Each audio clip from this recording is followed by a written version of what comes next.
It's 10 p.m. Do you know where your children are? Right now on Deep 10 o'clock news. An influencer pleads guilty to mowing down a family. The Brooklyn community expressing outrage, describing her punishment as a slap on the wrist. The rules are suspended, the bill is passed, and without objection, the motion to reconsider is laid on the table. Months of drama ends with lawmakers voting yes, Congress acting to release all the Epstein files. Good evening. Thanks for being with us. I'm Steve Lacey. And I'm Natasha Verma. Welcome to the 10 o'clock news. Both the House and Senate acting swiftly to force the Justice Department to publicly release information about convicted sex offender Jeffrey Epstein. All right, out of the 535 members of Congress, just one cast a vote in opposition. Fox 5 Sharon Crowley is live in studio, and there are still some other hurdles, though, to overcome before the files actually become public, Sharon. Exactly right, Steve and Natasha. We are waiting for President Trump to sign the bill releasing the government's files on the late convicted sex offender Jeffrey Epstein. The legislation passing both the House and the Senate tonight. President Trump facing mounting pressure from MAGA Republicans, reversing his position and ordering Congress to vote to make those documents public. Epstein socialized with powerful men around the globe and is accused of trafficking young girls for decades. He committed suicide while awaiting trial in Lower Manhattan. Epstein and Trump, who were once friends, had a falling out decades ago. I have nothing to do with Jeffrey Epstein. I threw him out of my club many years ago because I thought he was a sick pervert. But I guess I turned out to be right. But you know who does have? Bill Clinton. Larry Summers, who ran Harvard, was with him every single night, every single weekend. They lived together. They went to his island many times. I never did. We will pass the House's bill without changes, without delay. I ask unanimous consent that when the Senate receives H.R. 4405, the Epstein Files Transparency Act from the House, the Senate proceed to its immediate consideration. Is there an objection? Without objection, so ordered. Senate has now passed the Epstein bill as soon as it comes over from the House. I yield the floor. And then, of course, Democrat Minority Leader Chuck Schumer announcing the Epstein bill is passing unanimously in the Senate.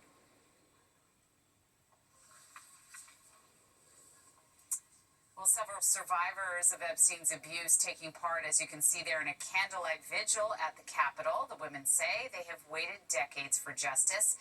Epstein survivor Annie Farmer thanking everyone for their support. I just think that the fact that we are here with a nearly unanimous vote today says so much, and that we are really about the power of people coming together and the power of women coming together. So the bill will make the Attorney General release all classified information in the case in searchable and downloadable formats, and those records will need to be released not later than 30 days after the law is enacted. President Trump has already said he will sign it into law as soon as it gets to his desk, but apparently has not happened yet, Steve. All right, thanks, Sharon. And as this story develops, stay with Fox 5. Download the free Fox local app to take your news on the go.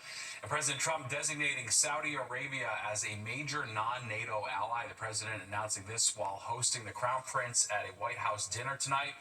The designation largely symbolic, but does provide foreign partners with certain benefits. Countries with that designation include Australia, Colombia, and Japan. And coming up at 10:30, we're going to break down the heated exchange while the president and Crown Prince spoke with reporters earlier today.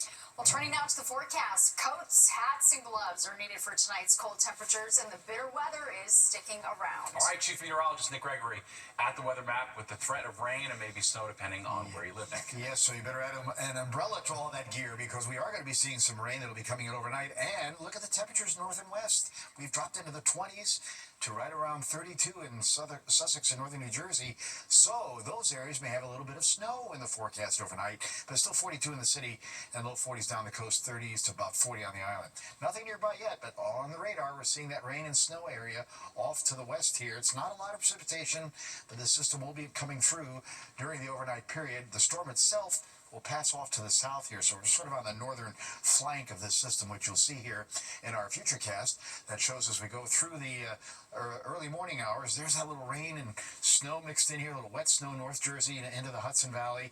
Rain for the city and coastal. Might get a wet snowflake mixing in, but certainly, again, some of the northern suburbs will be in that situation. Again, the further north you go, you saw up in the mid-Hudson Valley, there's nothing really going to be happening there. Eventually, we'll see the sun get back in here tomorrow afternoon. A chilly day, though, still only mid and upper 40s. And we'll see some clouds return on Thursday after we start in the morning in the 20s to mid-30s. Only back again to the mid and upper 40s in the afternoon. Again, not a lot of moisture with this. Here's the rainfall, 1/10 of an inch to maybe 13/100ths of an inch of rain. But look at the snowfall guidance here. Yeah, there could be a little accumulation. Parts of North Jersey, a coating up to 1.5 or 2 inches, and some of the higher elevations there, and a little coating even into parts of Westchester and western parts of Connecticut. Steve? Very well. All right, thanks, Nick. Emotions running high in Newark tonight at a vigil for a 10-year-old boy killed in gun crossfire over the weekend. Members of the community releasing dozens of balloons in Vailsburg Park to honor the life of Jordan Garcia. He was one of 2 people who died in Saturday's shootout on Chancellor Avenue. Garcia, a 5th grader who loved football, friends, and family. A GoFundMe has been set up to help the family with funeral costs and support them for a loss that is simply unimaginable. Jordan's family trying to focus on his memory and not on the people who took his life. I don't got no words for them. They don't deserve any emotion from me, any words from me, Only they can judge themselves. You know what they did. He was supposed to go for their life and not end it the way it ended.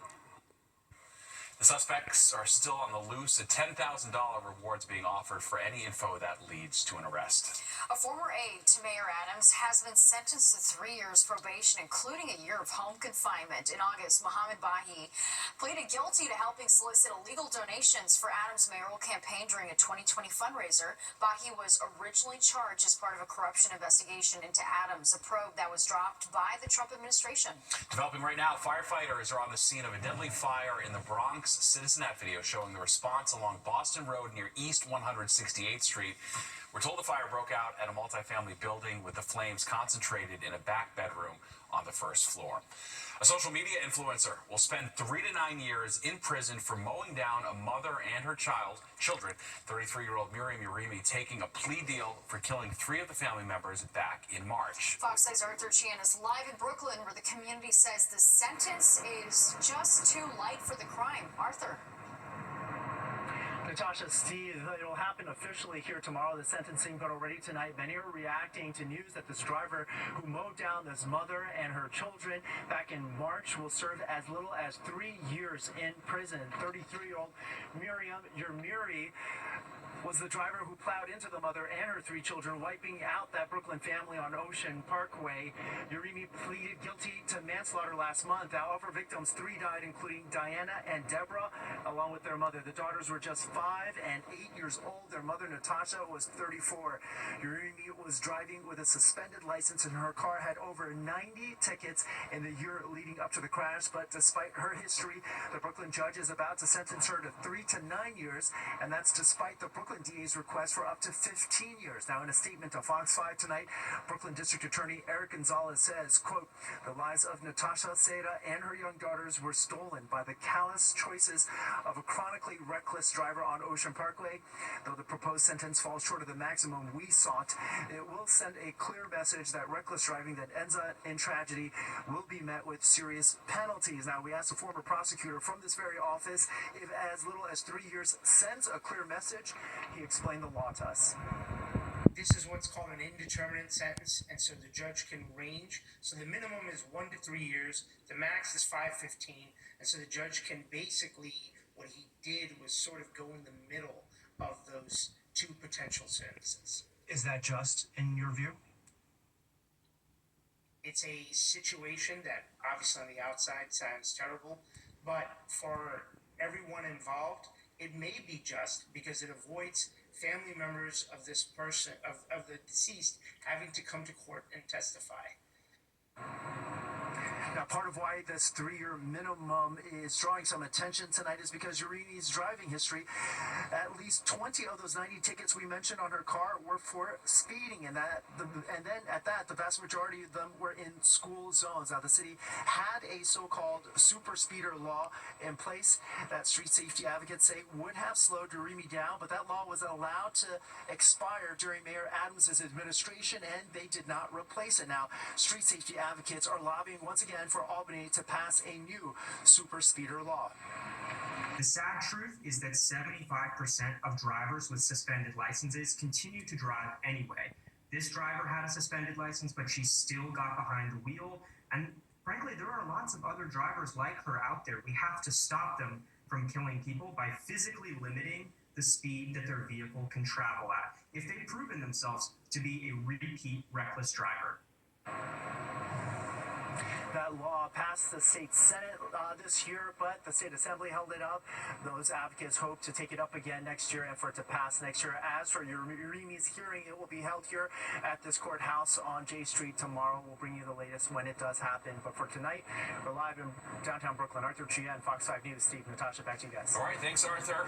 Ushering in a new safety standard for online gaming. Roblox is taking action after facing multiple lawsuits. The new requirement for users aimed at protecting kids. And Governor Hochul dealing with declining approval of what this could mean for her re-election campaign, plus some holiday magic.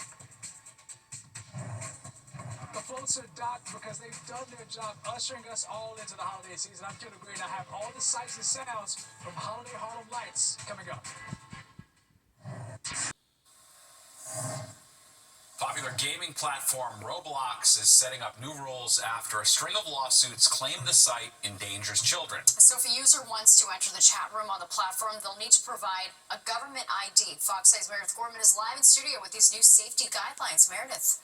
That's right. Well, Roblox, which is an online gaming platform with different games, is rolling out one of the biggest safety updates so far. Now, after a wave of lawsuits and growing concerns from parents, the company says it's adding new age checks and tighter chat controls designed to protect its youngest players. Now, Roblox announced it will begin verifying users' ages using either a government ID or facial age estimation. Once verified players will be placed into specific age groups, starting from age 9 to all the way up to 21 and older. Now, one of the biggest changes affects the youngest users. For kids under age 9, chat will automatically be turned off unless a parent opts in. Now, Roblox is also adding a trusted connections feature, so siblings or family members of different ages can still communicate safely with each other on the platform. This safety overhaul comes as Roblox faces more than 30 lawsuits accusing the platform of failing to stop grooming and child exploitation. Regulators have also stepped in, including a subpoena from Florida's Attorney General demanding answers on the company's moderation and age verification policies. Now, one cybersecurity expert tells me he's optimistic that these changes implemented by Roblox will be effective. With the volume of users they have, there's going to be problems, which, hence the lawsuits. That said, I do feel that they have their best intentions. And with the various technologies that they're rolling out, I think that they will be very effective in mitigating a lot of that risk.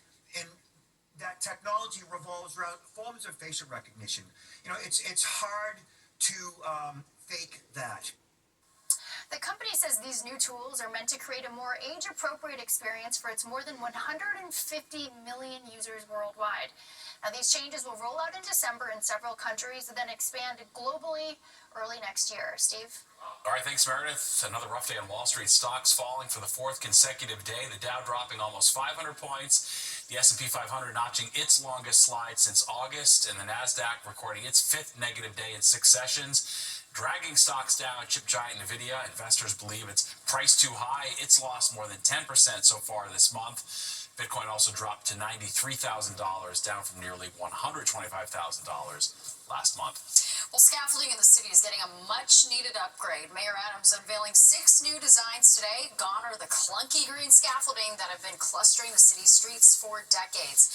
These new, innovative looks are part of Mayor Adams' Get Sheds Down campaign, and he says that they prove that safety and good design go hand in hand. The city says that these new scaffolding could be on sidewalks as early CBS 2026. All right, as we look ahead to Thanksgiving, the Jets and Giants helping families in need. The Jets join the Food Bank for NYC with players serving meals at the Food Bank's community kitchen in West Harlem.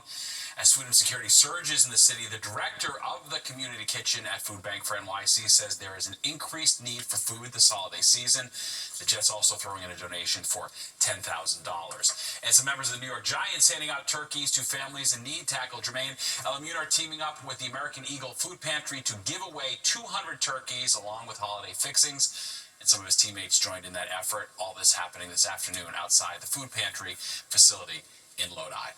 Well, Harlem is sparkling with holiday spirit, and tonight spectators line the streets for the annual Holiday Light celebration. All right, Fox 5's Kendall Green is live in Harlem after riding the parade route on a float. Kendall.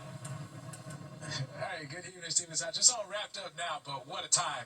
Whether you came or participated or were involved in planning with it, you left with a lot more holiday cheer than you came with, and let's take a look at why.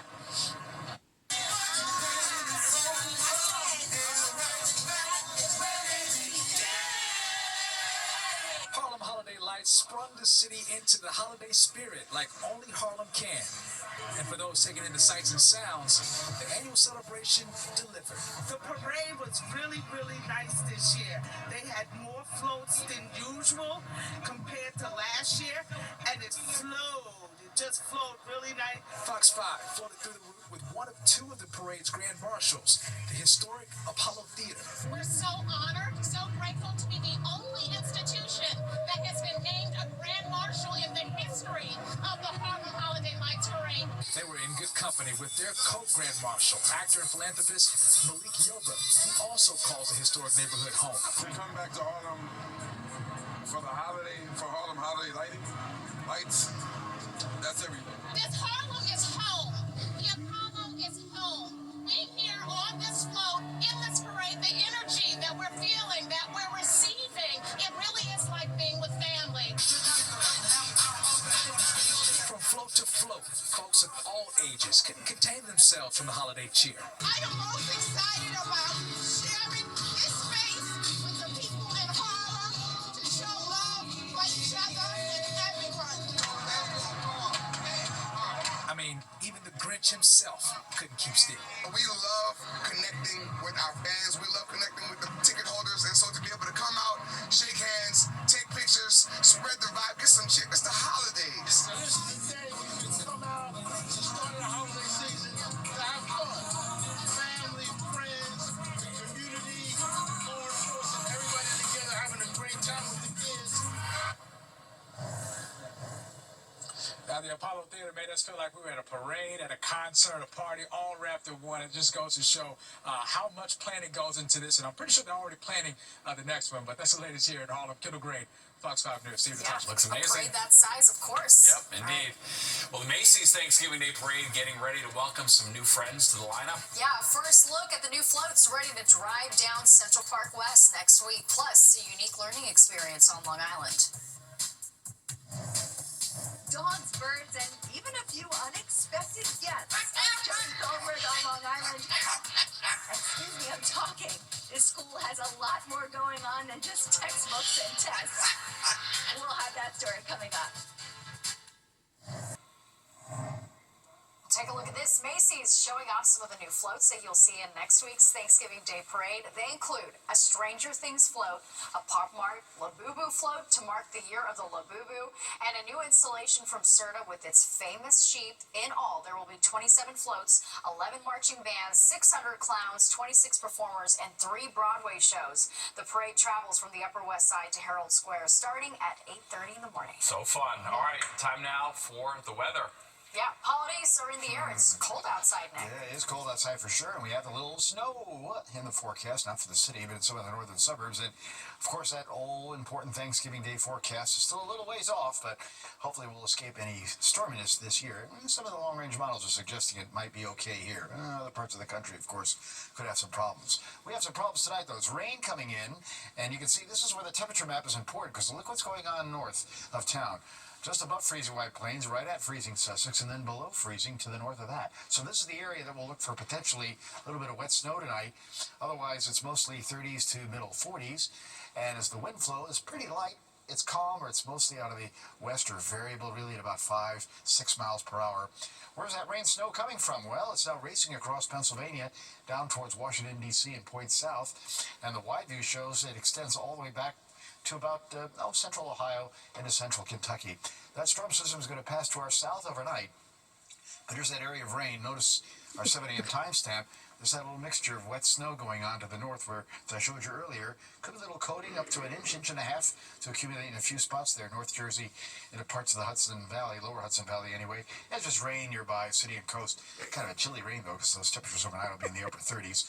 Gets out of here about 10 o'clock in the morning, get some sun tomorrow afternoon, and then we'll have dry weather that'll take us into tomorrow night and on into Thursday as well.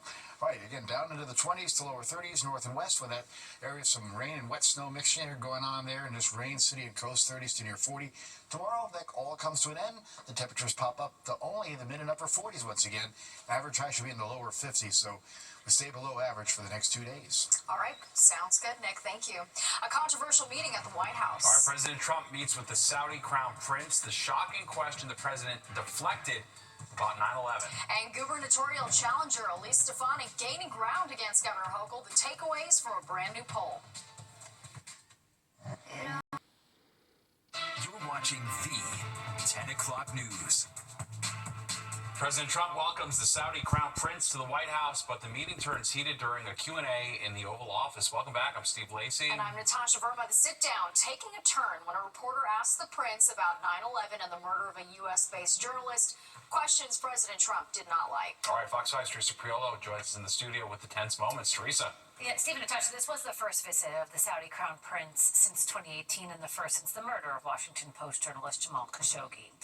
And the president really rolled out the red carpet for him. The Saudi royal was welcomed with a Marine Band performance, a fighter jet flyover.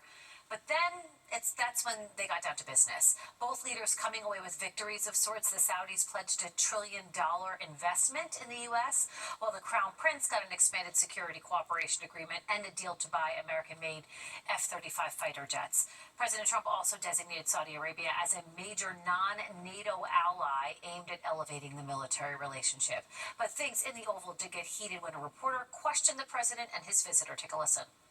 Is it appropriate, Mr. President, for your family to be doing business in Saudi Arabia while you're president? Is that a conflict of interest?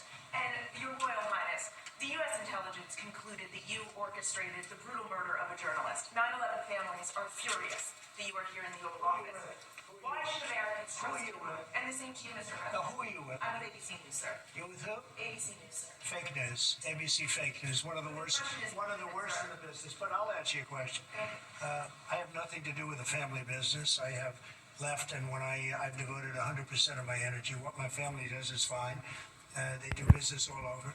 They've done very little with Saudi Arabia, actually. Now, the president also dismissed U.S. intelligence findings about the kingdom's involvement in Jamal Khashoggi's murder and the prince's visit as an especially tough one for families of 9/11 victims and survivors, a group of them suing the Saudi government. A federal judge in New York ruled that Saudi Arabia can face a civil lawsuit accusing the Saudi government of sponsoring, aiding, and supporting the al-Qaeda hijackers. At one point during today's event, MBS asked to address those families directly. I feel painful about, families of 9/11 in America, but, we have to focus on reality. Reality based on CIA documents and based on a lot of documents that Osama bin Laden used Saudi people in that event for one main purpose, is to destroy this relation, to destroy the American-Saudi relation. And tonight, President Trump and the First Lady hosted the Saudi Crown Prince and the Prime Minister for a black tie dinner in the East Room. Meantime, the visit continues tomorrow with an investment summit to be held at the Kennedy Center. Steve, we'll send things back to you. All right. Thanks, Teresa. A sergeant with the Jersey City Police Department's been arrested. 44-year-old Andrew Labrino is charged with sexual assault and endangering the welfare of a child. Prosecutors say he met a juvenile online and then assaulted the minor at their home in Inglewood. Sergeant Labrino has been suspended without pay. The Trump administration says people who receive SNAP benefits must reapply. Agriculture Secretary Brooke Rowland says that it's an attempt to cut down on fraud. But the recent Congressional Research Service report says SNAP fraud is rare and most errors occur because of unintentional overpayments. Depending on the state, reapplying can be done online with applicants required to show proof of identity, citizenship, residence, income, and more. Applicants must also take an interview. The overall process takes around 30 days. Well, the election for New York governor is just under a year away, but we're already getting a look at where the candidates stand with voters. Governor Hochul is holding strong over Republican challenger Elise Stefanik. Fox 9's Morgan Mackay breaks down the findings. Hey, Steve and Natasha. Governor Kathy Hochul with a 20-point lead over her Republican challenger, Congresswoman Elise Stefanik, in this latest Siena University poll. But Stefanik seeing a 5-point gain since the last time the Siena poll was taken. Siena pollster Stephen Greenberg says this bump in support is likely due to Stefanik finally announcing her candidacy. Stefanik officially jumped into the governor's race about a week and a half ago after teasing a run for months. Stefanik also saw a slight jump in support among Republican voters, but Hochul still has a slight edge among independent voters, while also maintaining a wide majority of support with Democratic voters. According to the Siena poll, a plurality of voters also say that they would prefer someone else besides Hochul to be governor, but Hochul with a 40-point lead over her one primary challenger so far, her estranged Lieutenant Governor Antonio Delgado. Now, Stefanik has not held a major campaign press event since launching her run for governor, and as the poll shows, a chunk of voters still don't really know who Stefanik is. 36%, not surprisingly, around the state of people who've either never heard of Elise Stefanik or don't know enough about her to have an opinion. So what we're seeing a year out from the election is 52 for Hochul, 32 for Stefanik, a 20-point lead for Hochul, and essentially it's just matching party. Dems are with Hochul, reps are with Stefanik, independents are closely divided. Meanwhile, Mayor-elect Zohran Mamdani's favorability is high among New York City voters, but in the suburbs, his favorability rating is at about 31%. Stefanik has immediately worked to tie Hochul to Mamdani after she endorsed him, and many experts say that Hochul's re-election chances next year could hinge on how she responds to Mamdani's costly and left-leaning agenda. However, in this poll, the majority of those who responded want to see increased taxes on high-income earners and corporations, two proposals Hochul has so far pushed back against as she weighs her support. If we're looking at just the issue of taxing the top earners in New York or taxing large corporations, 2-1 support right now among voters for either of those proposals. I think it's going to be a mixed bag, both for Mamdani in trying to deal with Albany and for the governor in trying to ensure that she can get the votes she needs in New York City, but also not freak out the downstate suburbs and upstate. Now, the Siena poll did not include Nassau County Executive Bruce Blakeman, who is considering challenging Stefanik in a Republican primary. Reporting from the newsroom, I'm Morgan Mackay. Steve and Natasha, back to you. Well, Class Pet taking on new meaning at a Long Island school. Students are caring for animals, lessons that these creatures are teaching that no textbook can. All right, and New Yorkers love a line, especially at this new food market. Just how much the gourmet chicken nuggets will set you back.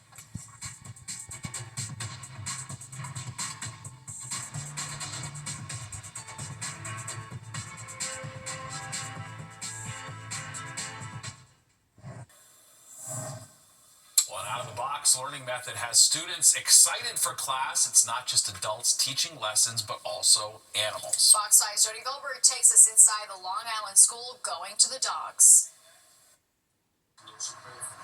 At Kellenberg Memorial, teacher's pet takes on a whole new meaning. We have a phrase here at school, atmosphere educates. And that atmosphere includes a few unexpected classmates. There's brother Kenneth's puppy Magnus, a Samoyed, that makes the principal's office a place kids want to be. We have 4 dogs that live here, so we call them the boarders. And then there are the day visitors, Riggs, who spends his days with the guidance director. Right down, please. And Lily, who learns history right alongside the students.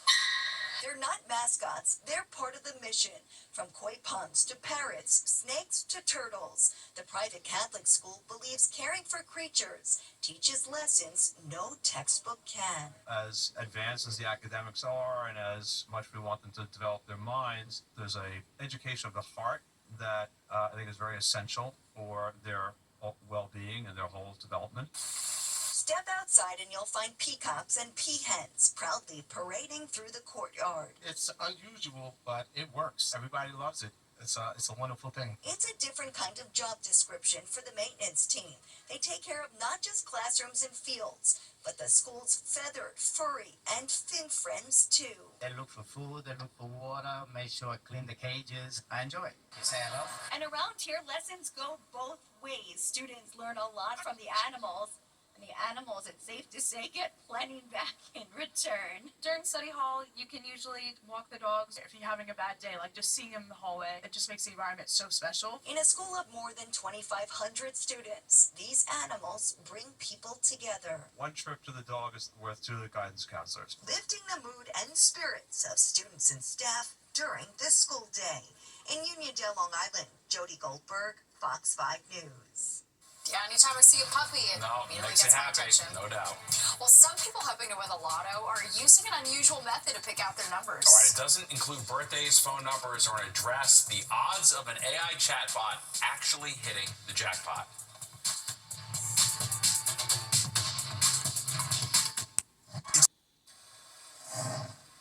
Several recent lottery winners are crediting AI with their big wins. Two Powerball winners from September say they used ChatGPT to pick their numbers. Neither hit the jackpot, but both took home more than $100,000. Good enough for me. It begs the question, can AI help your odds of winning a prize? Fox 8's Jeffrey Williams breaks down the chances. Many trying their luck with the lottery are turning to AI to help them pick those lucky numbers in hopes of striking it rich. Would you use AI to help you pick lottery numbers? I think I would, yeah. Absolutely. Never thought about it, but yeah. No. I would. Yes, 100%. I tried it once, but it was not a success. Depending on where and when, absolutely, yeah. You'd have to. I mean, if it's telling you so much information, you're going to want to get the important information out of that AI, for sure. Cybersecurity experts caution using AI in this way is really more for fun than anything else. This gives the user the illusion of control.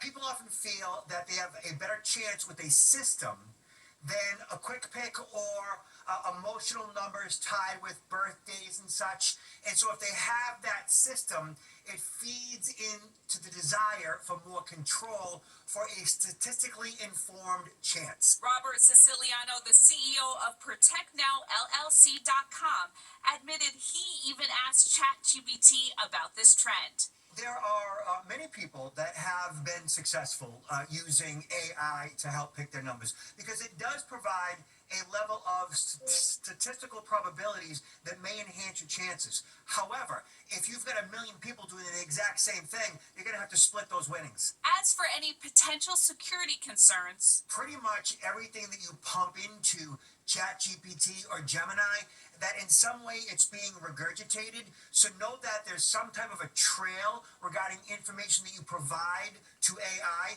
and at some point that may pop up in ways in which we don't quite know yet. As for the New Yorkers we spoke to, as you heard earlier, they were pretty split and seemed to rely on AI for bigger decisions.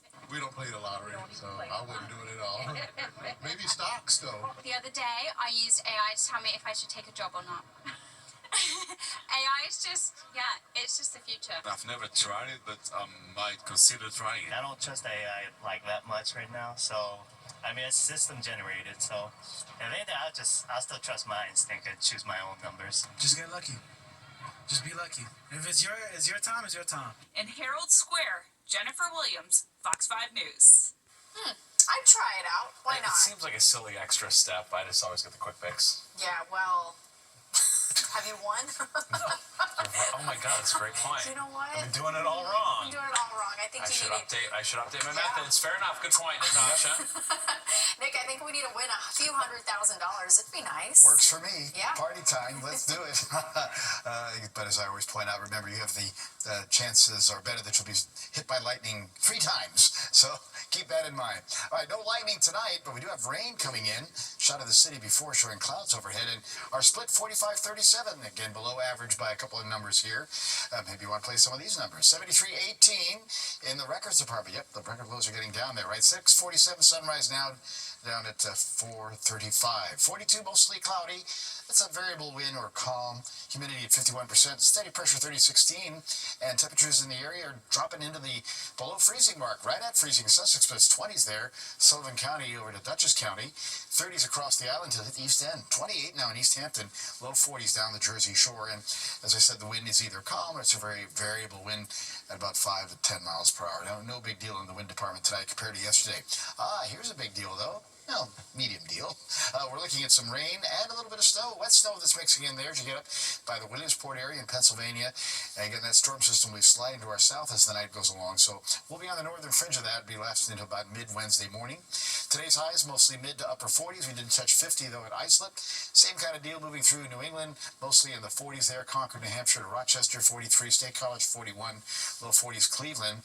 For the south, we picked up some 50s. And even look at Nashville, 75 today. 72 Columbia. But that's not coming our way, although we'll probably be back into the 50s here by Friday. 40s going back to the Ohio Valley. But again, on the big picture here, that area of rain off to our south and west, and on the northern flank of that is a little bit of snow. And that little swath of snow is going to come across some of the northern suburbs overnight into the early part of tomorrow morning before it all pulls out of here about mid-morning or so, as you'll see here on our Futurecast. Clouds overnight, temperatures hold below freezing north and west, and that's where that little band of snow could accumulate just a little bit in North Jersey, parts of the Hudson Valley. It's rain for just about everybody else. Again, it's gone at about 10 o'clock in the morning. Got some sun tomorrow afternoon. Should be okay. Not too much wind. The temperatures are still chilly, mostly mid and upper 40s across the area. Tomorrow night, cold again, back down to the 20s to low 30s in the northern suburbs to mid and upper 30s along the coast, including the city. And then not a bad Thursday. It's a combination of sun and clouds. Once again, though, temperatures below average, mid to upper 40s. Not going to see a lot of rain out of this. You'll see, again, potentially a quarter to a third of an inch of rain in most of the area as this moves along. And as I showed you earlier in the newscast, the potential for maybe a coating to an inch of snow, particularly parts of North Jersey back towards the Poconos, and a little bit less as you move into the Hudson Valley.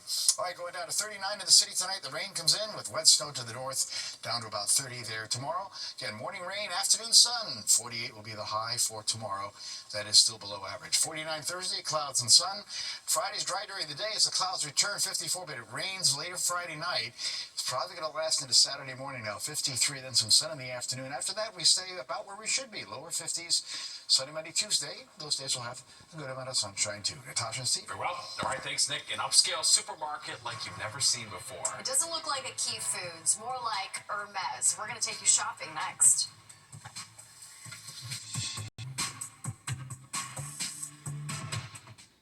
Brought to you by Morgan & Morgan. All law firms are not the same. There's only one Morgan & Morgan.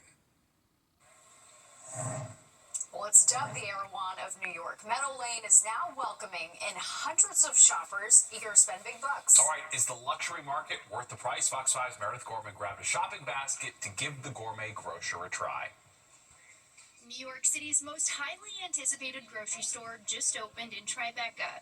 People have been waiting in long lines to get into this gourmet grocer called Meadow Lane. It's a prepared food market. It has a vast offering between coffee, matcha, we'll have smoothies, pastries, we'll have breakfast items, prepared food, juices, produce, CPG products, and flowers. Sammy documented the entire journey of building the store on TikTok, posting every step of the process and growing a large following along the way. So, it's no surprise many of the shoppers who have come in during these first few days discovered Meadow Lane through social media. I found him on TikTok when I was still living in LA. I thought it was interesting. He got a lot of hate because of how long it took, but I think it's a creative genius marketing, and it's been a flawless execution. I actually live in the area, so I passed by it a few times and then it started coming up on my social media, and we don't have anything like this in the area, so very excited to be here. Giving away free stuff, you know, just amazing service and food. The $15 chicken nuggets, which are gluten-free, have been selling out fast. The chicken salad, cacio e pepe mac and cheese, and several other prepared dishes have been big hits too. Demand has been so high that the store has had to limit its hours during opening week. And with lines wrapping around the block, some people are wondering why shoppers are so eager. There's probably a couple principles in psychology. Most common is the scarcity principle, where if something is seen as, you know, really superior and scarce, like you might not be able to get it, then you want it that much more.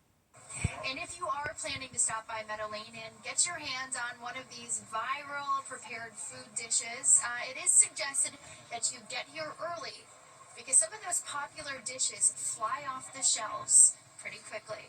Reporting from Tribeca, I'm Meredith Gorman, Fox 5 News. New Yorkers love a line. Yeah. And an expensive supermarket. We love that too. All right, well, there's more of the 10 o'clock news straight ahead. We'll be right back.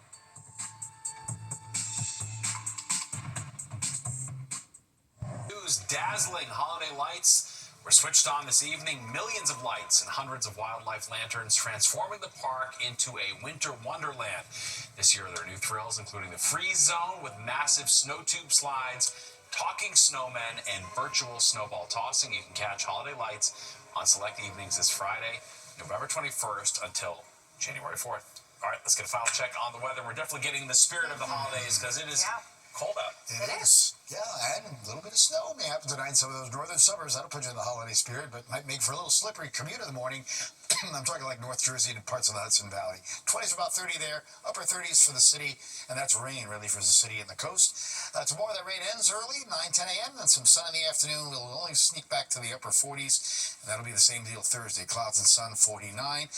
Clouds return Friday. The rain holds off till later at night, but it may stick around to Saturday morning. Mostly in the lower 50s, though, and then nice for the second half of the weekend, and looks nice into early next week, and pretty seasonal, too.